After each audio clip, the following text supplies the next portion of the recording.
informar a la nación. En la mañana de hoy fue cometido un hecho alevoso y criminal que privó de la vida al teniente coronel Carlos Delgado Chalbaud, presidente de la Junta Militar. La historia política de Venezuela ha estado rodeada de traiciones, golpes de Estado y conspiraciones políticas. El 13 de noviembre de 1950 sucede algo inédito en Venezuela. Es asesinado el presidente de la Junta Militar de Gobierno, Carlos Delgado Chalbaud. A 75 años de este magnicidio, el único en la historia de Venezuela, son más las preguntas que tenemos que las respuestas que hay. Conversé sobre este tema con el profesor Jorge Bracho, quien es historiador y profesor del doctorado de Historia de la Universidad Católica de Andrés Bello en la ciudad de Caracas, Venezuela. Les invito a que vean esta conversación, pero antes a que te suscribas a mi canal, actives la campanita de notificaciones para que no te pierdas absolutamente nada de lo que estamos haciendo aquí. En primer lugar, podríamos hablarnos para que la audiencia tenga un contexto sobre la situación política de Venezuela para esos años. Vamos a empezar por allí. ¿Sí? ¿Cuál era la situación política de Venezuela para los años 50? Bien, para hablar de ese periodo es bueno tener presente lo que venía sucediendo al menos desde 1945. Y digo esto porque a Carlos Delgado Chalbaud se le puede considerar como un personaje que representa muy bien la transición de esa Venezuela caudillesca del militarismo a una Venezuela que se proyectaba de acuerdo con los parámetros de la modernización política. Y él indudablemente regresa a Venezuela cuando Venezuela entra, pero de los historiadores no hay un acuerdo unánime para considerar el 36 o el 45 como la verdadera modernización o la modernización global de Venezuela. Pero pudiéramos hablar para llegar a cierto avenimiento que desde 1936 Venezuela entra en otro periodo en el que ya va mostrando esa faceta o esa cara modernizadora. No tanto el término político, porque esos regímenes, tanto el de López Contreras como el de Lenín Margarita, si bien es cierto, hubo algunos avances en lo referente a la dinámica política, había muchas restricciones en ese sentido, ¿no? Sería después del 45 y de esa modernización política comienza ya a gestarse, a expresarse dentro de unos parámetros más globales dentro de la sociedad venezolana. Okay. Y es importante considerar ese 36 porque el personaje del que vamos a hablar ya desde el año 36, aunque él había estado en Venezuela en 1929 cuando su padre vino en el Falke, aunque él no entró en batalla, él se quedó en la embarcación, ya había tenido ese primer contacto que no dejó de tenerlo con Venezuela, y que desde 1936 él comienza a buscar relaciones o a establecer relaciones, regresa a Venezuela y López Contreras le pide que culmine sus estudios y él regresará en 1939. Como sabemos, él hizo su vida desde muy temprana edad, se lo llevó su mamá porque temía que después que había apresado a su padre, que era compadre de Juan Vicente Gómez, porque Carlos Delgado Chalbaud, que él eligió ese apellido como en homenaje a su padre, su madre se lo había llevado a Francia para que protegerlo, ya que ella temía. Y Delgado Chalbaud y Rubén Delgado Chalbaud había sido una persona muy cercana a Gómez, pero a raíz de unas negociaciones que él comenzó a hacer después de 1910-1911, se atravesaron unos familiares de Gómez, del benemérito, y Gómez comenzó a verlo como Beriza y a verlo como un hombre de lo que era. Muchos de esos caudillos venían del siglo XIX, correcto, como un personaje peligroso y que de hecho atentó contra el gobierno de Gómez, y Gómez va preso durante 14 años. Por supuesto, su hijo estuvo, Carlos Delgado Chalbaud, estudiando en Francia, estudió la carrera relacionada con ingeniería, con artillería, y fue allá, bueno, hizo su bachillerato completo, porque él había estudiado una parte de su primaria, creo que en la Grista, y en Francia desarrolló pues su carrera vinculada al mundo militar y llegó a ser capitán hasta que regresó a Venezuela en 1939, y bueno, en 1939 comenzó a ocupar cargos relacionados con el mundo de la milicia, con el mundo militar. Pero dice de él también que él tenía otras inquietudes, le gustaba mucho la ópera, era un hombre muy leído, y debe haber sido un hombre también astuto, porque él logró alcanzar los 41 años que vivió, en ese corto periodo de Venezuela, logró alcanzar altos cargos dentro de los gobiernos, sobre todo no tanto lo que ocupó con López Contreras y Medina Angarita, sino después con los 3 años de la Revolución de Octubre, porque él estuvo vinculado, llegó a ser el ministro de Guerra y después ministro de la Defensa. Ya él había tenido vinculaciones con Rómulo Gallegos, que era quien conoció en España, que dice que Rómulo Gallegos se expresaba de él en buenos términos y que decía que era como un gripo. A poco tiempo del gobierno del maestro Rómulo Gallegos, el alto mando militar de gobierno se reúne con el presidente para pedirle algunas exigencias. Entre ellas se encontraba que Bentancur saliera del país, el desarme de algunos grupos armados que según tenía Acción Democrática, y que el tren ministerial fuese conformado por más independientes. Todo esto es rechazado por Rómulo Gallegos, quien finalmente los militares deciden dar el golpe de Estado. Marcos Pérez Jiménez se reúne con Carlos Delgado Chalbaud y le hace saber sobre la necesidad de dar el golpe en el instante. Carlos Delgado Chalbaud le pide más tiempo, pero Marcos Pérez Jiménez le dice que no está dispuesto a esperar y que si no lo acompaña en este golpe de Estado, una vez realizado y tomado el poder, todos los ministros del gobierno van presos, incluyéndolo a él. Finalmente Carlos Delgado Chalbaud acepta, y es cuando Marcos Pérez Jiménez tiene una conversación mucho más profunda con él y le dice: ¿estás dispuesto a acompañar para tumbar al maestro Rómulo Gallegos, quien además le consideraba como un hijo a Carlos Delgado Chalbaud, pues su relación era de larga data, se habían conocido en España hace muchísimos años atrás? Carlos Delgado Chalbaud acepta, y es entonces cuando Pérez Jiménez le dice: con razón dicen de ti que tienes sangre de traidor.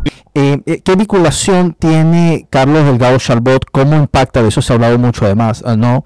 ¿Cómo toma Rómulo Gallegos el hecho de que Carlos Delgado Chalbaud haya estado involucrado en el golpe de Estado que dan los militares a Rómulo Gallegos? Donde estuvo involucrado, se dice que estuvo Carlos Delgado Chalbaud, donde en el libro de Rómulo Betancur, si no me falla la memoria, Venezuela, Política y Petróleo, se habla de que hay una reunión en el Palacio de Miraflores con respecto a este tema, ¿no?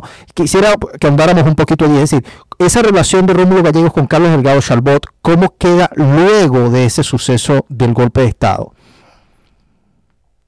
Recuerda que ya pasado en 1948, en víspera del golpe, eso sería entre los meses en octubre, primero se buscó a Jacopini Zárraga, a José Jacopini Zárraga, para que sirviera de mediador, porque ya el sector militar había ejecutado el golpe del 45, acompañado de Acción Democrática.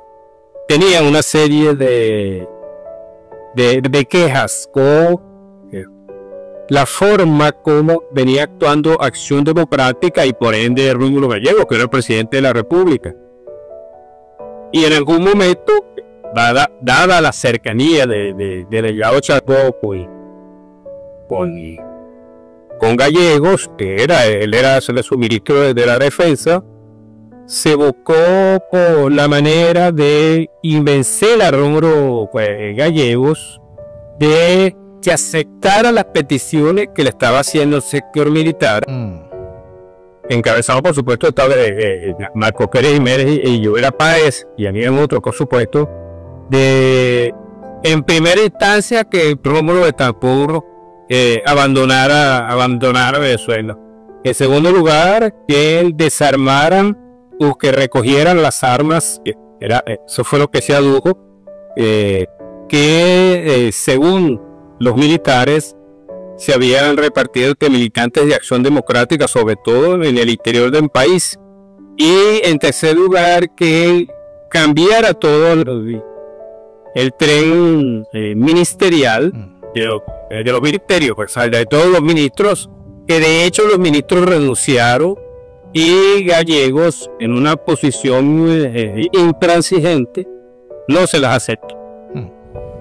Y eso lo que hizo fue atizar el fuego. Y en el caso de Delgado Chalbaud se vio ahí en una disyuntiva, porque Pérez Jiménez, cuando le pidió esto y ya le anunció que iba a dar el golpe, recuerda que ese golpe fue acelerado porque se había hecho un llamamiento para una huelga general en ese año era muy convulso, había un problema con los telares en Maracay que solo manejaba el Estado, y los trabajadores de telares de Maracay estaban intranquilos, pero Acción Democrática manejaba la mayoría de los sindicatos, tenía mucha fortaleza en el sector de los trabajadores, y habían llamado a una huelga general.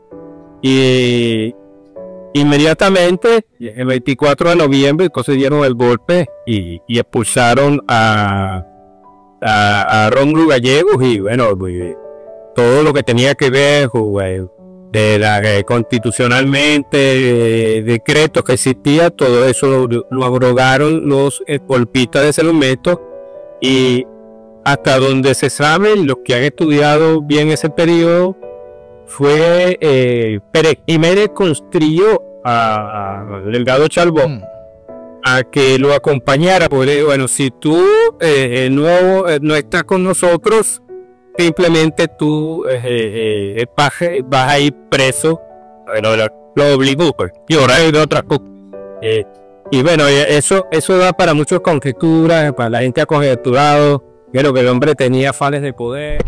De Carlos Delgado Chalbaud se dicen muchas cosas, desde que era un hombre intelectual, preparado, un hombre que le gustaba la ópera, un hombre que le gustaba vivir bien además. Tenía una visión política para Venezuela. Incluso algunos se atreven a aseverar que este hombre tenía una visión de democratizar el país. Hay quienes aseveran incluso que si Carlos Delgado Chalbaud no hubiese sido asesinado, nunca hubiese existido la dictadura perejimenista.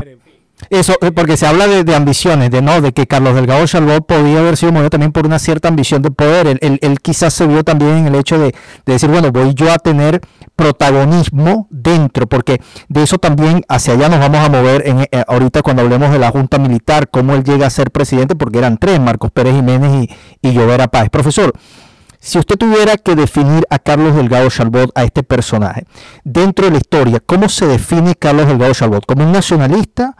¿Como una persona que tenía una visión de país? Y si es así, ¿cuál era esa visión que tenía Carlos Delgado Chalbaud para Venezuela? Se habla de que el hombre quería incluso convocar a unas elecciones en el país posteriormente, antes de su muerte. ¿Cómo lo aborda usted ese tema en ese punto específico? Fíjate tú, cuando se aprobó el estatuto electoral en mayo de 1950, Delgado Chalbaud, él utilizó dos términos, perturbación y desempleo. Cuando él dijo, entre otras cosas, porque él hablaba, bueno, de un régimen democrático, de un sistema democrático, eso que esos términos, perturbación y desenfreno, fue para hacer referencia a los 3 años de gobierno de Acción Democrática que había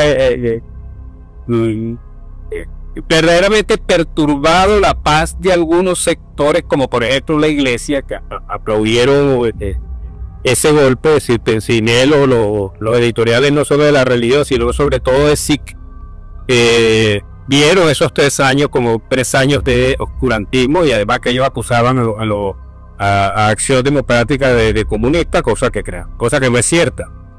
Pero de acuerdo con sus alocuciones, sus participaciones públicas, era un hombre que hablaba, como defensor del ejército, como que se sentía que formaba parte del ejército venezolano, pero que también quería instaurar un sistema político de mayor equilibrio, de mayor participación, y que no existiera pues ese sectarismo, esas persecuciones de las cuales acusaban a Acción Democrática. Y él, ese término, por ejemplo, de desenfreno, lo hace a uno le viene a la mente las cosas de las que se acusaron a Acción Democrática. Si uno se pasea, por ejemplo, por las actas de la Asamblea Nacional Constituyente, por ejemplo, uno puede evidenciar allí una serie de situaciones que no se han hecho públicas o han sido un poco tratadas, vamos a decirlo de este modo, como por ejemplo lo que tenía que ver con las torturas o los presos políticos. Esas fueron denuncias que se hacían en ese momento, y no solamente eso, porque ya desde el primer año del aniversario de la Revolución de Octubre, ya por los balances se comenzó a hablar de elección democrática que se había desviado de sus planteamientos iniciales. Por supuesto, no se cuestionaba el haber hecho, el haber logrado la elección universal, directa y secreta del presidente de la República, que participaran los analfabetas, que participaran las mujeres. Y eso fue la verdadera revolución, fue esa. La revolución fue en términos políticos, no lo fue en otros ámbitos. Eso por una parte, pero por otro estaban temas muy espinosos en los 3 años de Acción Democrática con partido mayoritario. No se lograron resolver, sobre todo lo que eran problemas espinosos, lo de la reforma agraria y el sector educativo. Ahí se granjearon grandes enemigos, así como también se habían granjeado grandes enemigos, aunque ellos después restituyeron o coeliminaron algunas de las decisiones que se habían tomado con el jurado de responsabilidad civil y administrativa, que le había confiscado bienes a algunos gomecistas, medinistas, en fin, y que ya para octubre del 47 comenzó a discutirse en la Cámara de Diputados. Se comenzaron a discutir para resarcir a las personas que habían reclamado porque injustamente se les había acusado de peculado. Y ya en el 48, gestando ya Rómulo Gallego firmó algunas o avaló, porque eso lo propuso, se propuso desde la Asamblea Nacional, restituir algunas de las propiedades que se habían que se le habían confiscado a quienes se acusaron. Entre esos acusados de peculado, corríjame si me equivoco, estuvo Eleazar López Contreras. Por supuesto, Eleazar López Contreras, y estaba la familia y Medina Garita, pero inmediatamente cuando se dio el golpe, no solamente se les permitió que regresaran a Venezuela, sino que se les devolvió sus propiedades. Oye, y mucho, los casos famosos de Pedro Manuel Arcaya, que escribió un texto defendiéndose, y en el caso de Arturo Pietri, que bueno, se defendió pero más en términos políticos y acusó a Bolívar, a Betancourt, de que él era el que estaba detrás de estos jóvenes, porque él se había retirado, se había ido al exilio, creo que estaba en Nueva York, y eso creó muchas noches, inclusive quienes estuvieron dentro del magnicidio, que así como tú bien lo dijiste, el único magnicidio, y bueno, pero ahora nunca sucede eso aquí en Venezuela nuevamente. Correcto. Dentro de ese magnicidio estuvieron un hombre llamado Antonio Aranguren, y estuvo también este caso de Urbina. Rafael Simón Urbina, correcto. Rafael Simón Urbina. Y entre otras cosas, Rafael Simón Urbina tenía una inquina con Delgado Chalbaud, quizás era por competencia también, algo de envidia, en fin. Pero él le había pedido a Chalbaud intercediera para que se le devolvieran a él propiedades que se le habían confiscado por el jurado de responsabilidad. Por supuesto que Delgado Chalbaud no hizo nada por él, y eso, pues algunos cumplir que ese crimen no está para nada claro. Y Aranguren, que fue era el protector de Rafael Simón Urbina, que fue por sus protectores desde hace muchos años, que se conocieron en Europa, porque Aranguren se había ido al Pipo, que también Gómez le tenía inquina. Pero en fin, había una serie de elementos allí, una serie de cosas que, si uno se pone volviendo a la figura de Carlos Delgado Chalbaud, uno puede ver que era un hombre que se perfilaba políticamente, que pudo haber y estaba apuntaba a que en esas nuevas elecciones quiera estar presente, y algunos han utilizado eso para intentar explicar que Pérez Jiménez estuvo detrás de ese atentado, pero nada de eso está probado, ¿no? Detrás del magnicidio.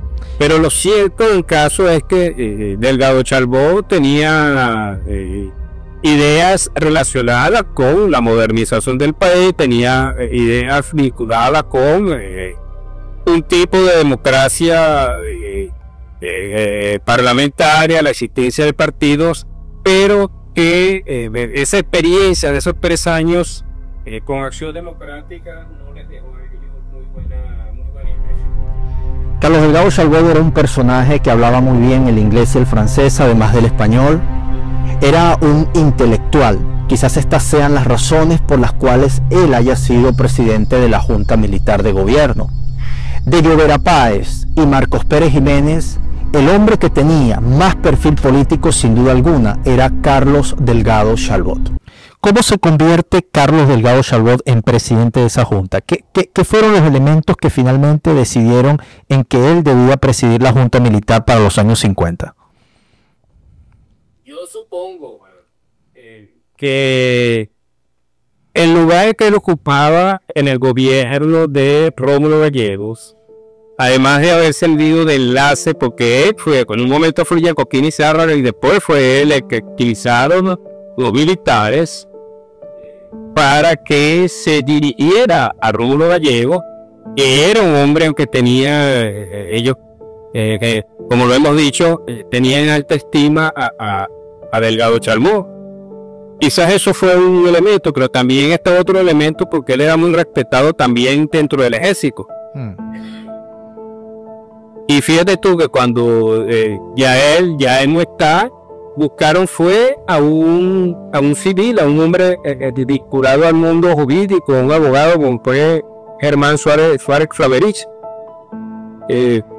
Y tiene un hombre, yo supongo que era un tipo muy carismático también, y que le podía servir a los militares, como acuérdate que los militares habían utilizado Acción Democrática.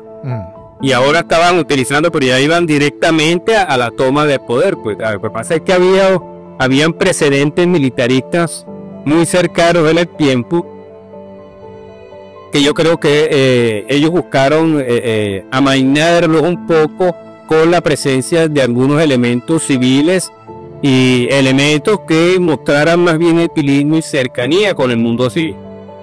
Pero de hecho, si uno revisa ese contexto o históricamente, cuál ha sido el papel de los sectores armados legalmente en Venezuela, se ha creído con el real y verdadero derecho, como nosotros lo empezamos a ver desde 1835 en Venezuela. Eran ellos los llamados a ocupar el poder que ellos habían sido, pero el ejército popular se ha apelado históricamente para justificar los golpes de Estado o las revoluciones, porque el siglo XIX y el siglo XX han estado plagadas de esa idea de revolución, y que son los militares o han sido los militares quienes se han erigido como la mayor representación de esos cambios y transformaciones o de llevar a cabo esos requerimientos dentro de la sociedad venezolana, y que expresan igualmente ese conflicto que ha existido en Venezuela entre civiles y militares. No ha habido quizás en momentos de mayor que no dejó de ser conflictivo en algunos momentos, como fue el caso de un sometimiento relativo de las Fuerzas Armadas por parte de los civiles, que fue en los 40 años de la democracia. Correcto. Que estamos viendo en los últimos años, lo hemos visto que ese más que relativo, como que fue muy minoritario, ¿no? O sea, a casi 2 años de la Junta Militar de Gobierno, el 13 de noviembre de 1950, Delgado Chalbaud sale de su residencia en el Country Club en la calle Champellín. Se dirige hacia el Palacio de Miraflores, como era su costumbre, cuando va a ser interceptado y llevado a la calle La Cinta, en la avenida Las Mercedes, que para ese momento era una zona bastante despoblada. Allí va a reconocer a algunos de sus captores. Se dice que estaba Rafael Simón Urbina y Carlos Aranguren. Sobre el asesinato de Delgado Chalbaud hay muchas teorías. Se dice, por ejemplo, que esto tenía que ver con una rencilla personal por asuntos donde, cuando Delgado Chalbaud fue ministro, no quiso responder a ciertas peticiones de Carlos Aranguren, que al parecer estaba involucrado con asuntos de petróleo y terrenos. Pero también hay otras teorías que dicen que realmente esto se trataba de un golpe militar y que el propósito original no era matar a Carlos Delgado Chalbaud, sino secuestrarlo, sacarlo del país, obligarlo a renunciar, para que finalmente también Pérez Jiménez renunciara. Todo esto lo conversé con el profesor Jorge Bracho y estas fueron sus respuestas. Profesor, se habla de dos cosas. El 13 de noviembre de 1950 se dice que Delgado Chalbaud sale de su residencia, se dirige, como siempre, como era su costumbre, al Palacio de Miraflores, va acompañado de su chofer, parece que hay una escolta en una motocicleta que también acompaña el vehículo. Hay una intersección, si no me falla la memoria, él es llevado a un lugar bastante despoblado que aparentemente era cercano a Las Mercedes, estamos hablando de la ciudad de Caracas.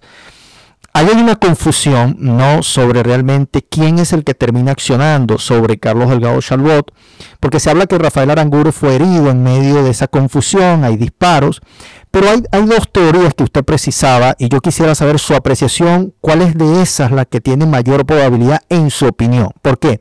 Porque se habla de que Carlos Delgado Chalbaud fue asesinado o fue interceptado por este personaje, Rafael Simón Urbina, Aranguren, por un asunto, como ya usted lo explicaba, de resentimiento con respecto a esto que en un momento Carlos Delgado Chalbaud no hizo caso sobre una petición hecha por este personaje.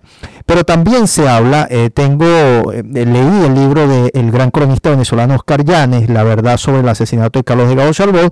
Él tiene una conversación con un personaje llamado Pedro, aquí lo tengo anotado, Pedro Antonio Díaz, y él dice lo siguiente, yo quiero leerlo textualmente. Él dice que que realmente ahí lo que había era una conspiración militar, ¿no? Donde se hablaba de que el objetivo no era matar a Carlos Delgado Chalbaud, sino secuestrarlo, sacarlo del país, obligarlo a renunciar y posteriormente ir por Marcos Pérez Jiménez para también sacarlo del poder, pero que las cosas no terminaron saliendo de la forma correcta. Entonces, en su opinión, ¿cuál de estas teorías, porque ya usted lo ha precisado, es muy difícil saber, las cosas no están muy claras, han pasado 75 años y como dije al principio hay más preguntas que respuestas, pero en su opinión, de acuerdo a su experiencia y a lo que usted ha estudiado, ¿quién asesina a Carlos Delgado Chalbaud y por qué?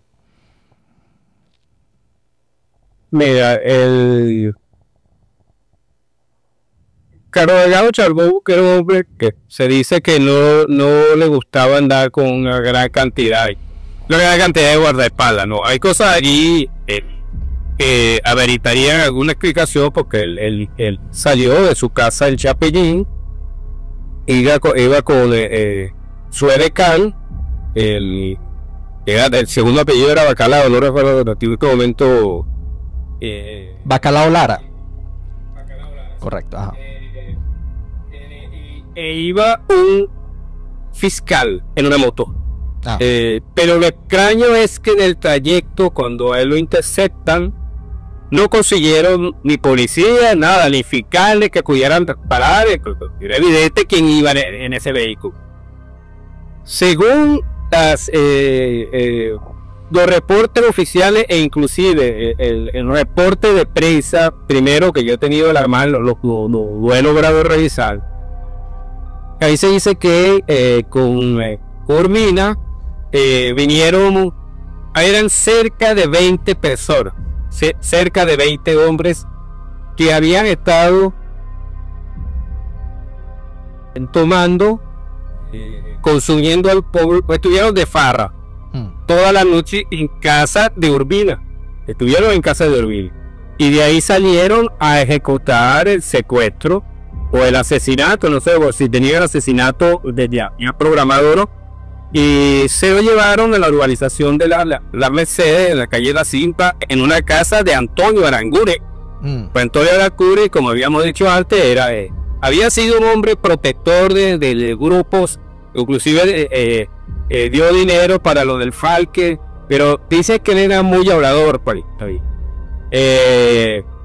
y ya él era un hombre octogenario porque él sabía que lo que iban a hacer en su casa, no sabía, inclusive cuando hubo el enjuiciamiento de varios de estos hombres, que vean, 9 eran de punto fijo del estado Falcón y los restantes eran de Caracas y de Barlovento. Y esto con esa cantidad de personas que iban a hacer, vamos a ver, bueno, someter al hombre, porque esa es una de las teorías que él renunciara.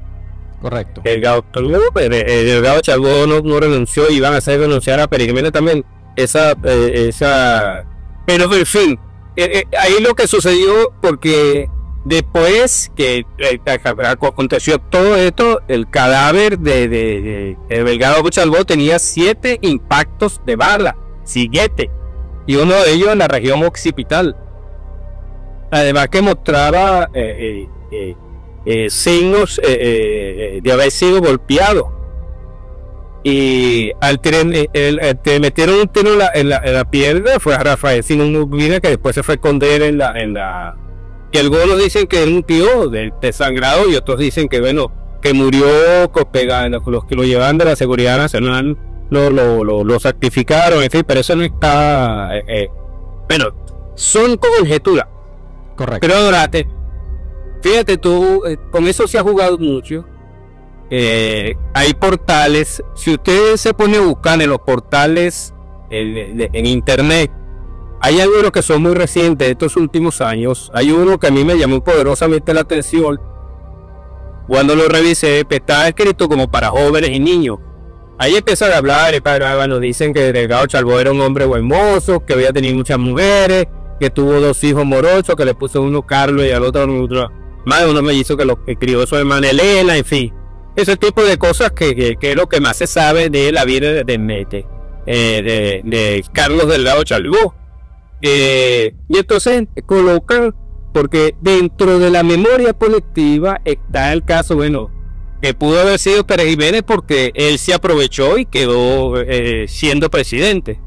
Pero en ese mismo portal dicen, pero no, eso no puede ser verdad porque Pérez Jiménez se casó con una prima de Carlos Delgado Chalbaud y por eso no, esa es la razón que yo creo que no. Pero después con los canutos, que eso lo he leído yo, bueno, lo había escuchado, y algunas personas vinculadas con ciertos sectores políticos, por supuesto anti-acción democrática, que dice, bueno, que Betancur sí pudo haber estado detrás de todo eso. Y que pudo haber estado detrás de todo eso porque en los gobiernos de acción democrática, los acciondemocratistas privilegiaron mucho a la familia de Urbina. Pero esos son razonamientos que tú dices, mira, la historia, por ejemplo, lo que cuando uno habla de la memoria, tú dices, la memoria es recuerdo, por supuesto, pero como ahora se encuentra esa cosa de que la memoria sobre la historia, no, o sea, la historia resguarda la memoria, resguarda el recuerdo, pero también es necesario la interpretación, porque esa cosa no solamente es lo que puede estar atesorado por la memoria, sino interpretar eso. Entonces, cuando uno ve este tipo de cosas, uno dice, bueno, ¿quiénes pudieron haber estado interesados en matarlo y matarlo de ese modo? Pues yo te estoy hablando de acuerdo con los informes de prensa que salieron días posteriores de el asesinato, e inclusive se hicieron reseñas, creo, porque eso fue en noviembre, los primeros meses del 51 se hicieron algunas reseñas periodísticas, pero muy breves, porque eso se manejó de manera casi secreta, de que estaban procesando, que estaban en el proceso de averiguación con los testigos que habían estado, los que estuvieron presentes en ese acto del asesinato de Delgado Chalbaud. Pero entonces uno empieza a buscar y uno se pierde porque no aparecen cosas. De repente habrá en algunos medios que uno no ha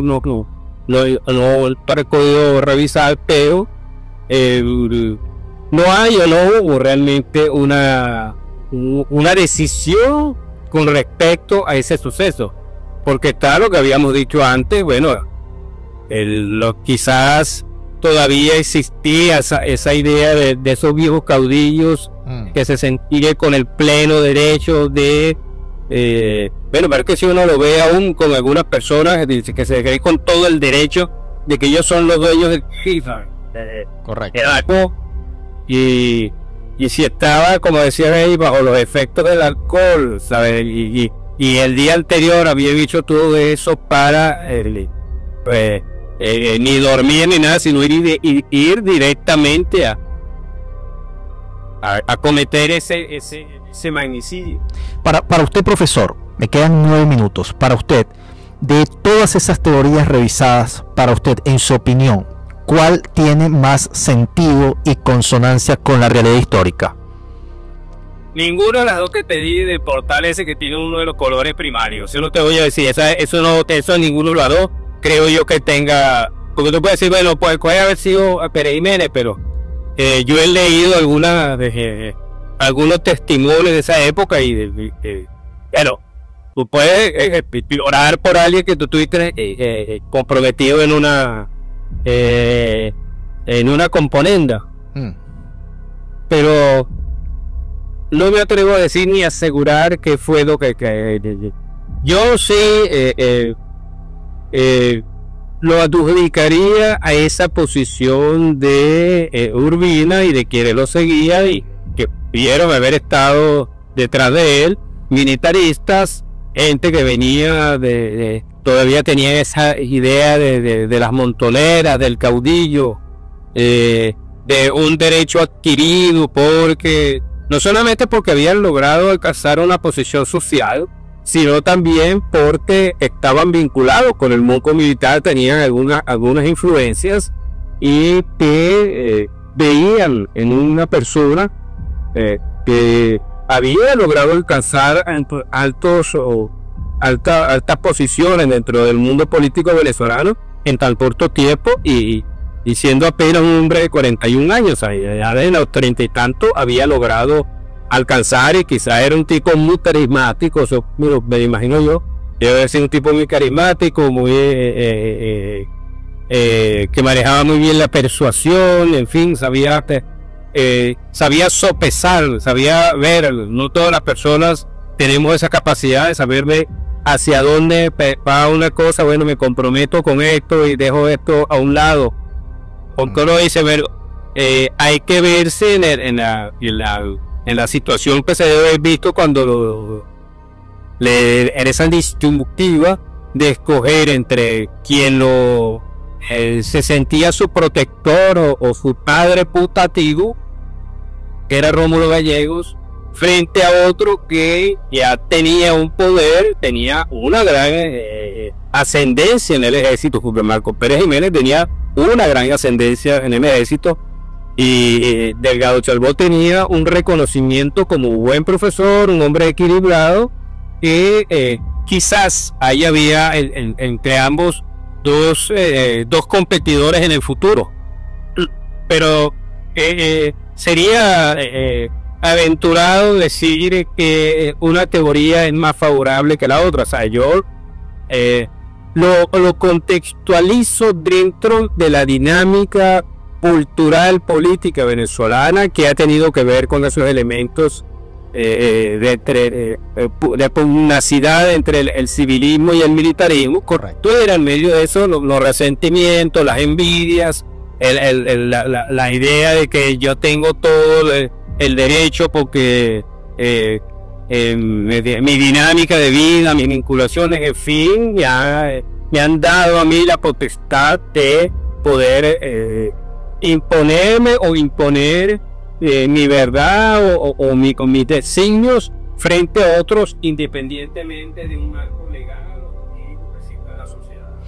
Profesor, para finalizar esta conversación con usted, se habla, y usted lo dijo y lo precisó, el único magnicidio que existió en la historia de Venezuela. En su percepción, ¿cómo marcó este suceso en la vida política nacional posterior? Sí. Lo que pasa es que lo que sucedió después fue pero primeramente hay que hacer referencia en haber dejado eso en un limbo, y no haberlo tú aclarado, de dejar que se hicieran la mayor cantidad de conjeturas que se han hecho hasta el momento de hoy, porque la gente puede decir, pero si el gobierno esconde a quienes gobernaban en ese momento, estaba como escondiendo que se conociera realmente la verdad. Entonces la gente, pero esto como que se tenía ese grabo con eso, pero eso fue un impacto psicológico realmente. Fue algo que marcó un antes y un después de la política venezolana, porque si se quiere, se impuso en ese preciso instante el control férreo de lo que debería hacerse en tanto la dinámica política. Quizás eso sirvió también para justificar la forma de gobierno que se comenzó a imponer, bueno, entre el 50 y el 52, más 50 Cruz. Se declaró la dictadura, pero ya venía de esos años una fuerte represión, sobre todo contra los militantes de Acción Democrática y de COPEI, pero y de guardar cuidado por los elementos que todavía permanecían en Venezuela dentro del ejército, que eran legatarios, herederos de esa dinámica política que habían impuesto aquí ese tipo de caudillos, esa mentalidad de los chopapiedra, y que independientemente de que tuvieran un uniforme, estuvieran dentro de una academia militar, ese tipo de disposiciones políticas no desaparecieron del todo. Bacalao Lara, uno de los escoltas de Carlos Delgado Chalbaud, que sobrevivió al atentado, testifica de que cuando fueron a dispararle a Carlos Delgado Chalbaud, él en el suelo le dice a uno de sus captores: no me mates por la espalda, mátame de frente, porque así no se matan a los hombres. 75 años han pasado de este magnicidio y son más las preguntas que hay que las respuestas que tenemos. ¿Estuvo o no Marcos Pérez Jiménez involucrado en este crimen? ¿Cuáles fueron las razones que pudieron haber llevado a que Carlos Delgado Chalbaud fuese asesinado? ¿Hasta qué punto Rómulo Betancourt tuvo que ver con este asesinato? Estas son preguntas que quizás nunca vamos a tener respuesta, pero quienes amamos a Venezuela y queremos saber su historia, seguiremos investigando sobre este tema. Gracias por acompañarnos en este programa. Suscríbanse al canal, activen la campanita de notificaciones para que no se pierdan absolutamente nada de nuestros programas. Manifestar a la nación, el teniente coronel Luis Felipe Llovera Páez y yo, como jefe de las Armadas Nacionales, que las instituciones del país no sufrirán el menoscabo que pretendieron provocar los actores de tan insólito fin. Ante el cadáver del noble compañero, los miembros de las Fuerzas Armadas formulamos solemnemente la promesa de seguir sin vacilaciones por la ruta del engrandecimiento patrio, consecuentes con los ideales que aquel supo mantener en alto y en cuyo servicio rindió la vida. Estamos procediendo con la mayor energía dentro de las pautas legales al esclarecimiento del hecho. Sobre los culpables recaerá el castigo merecido.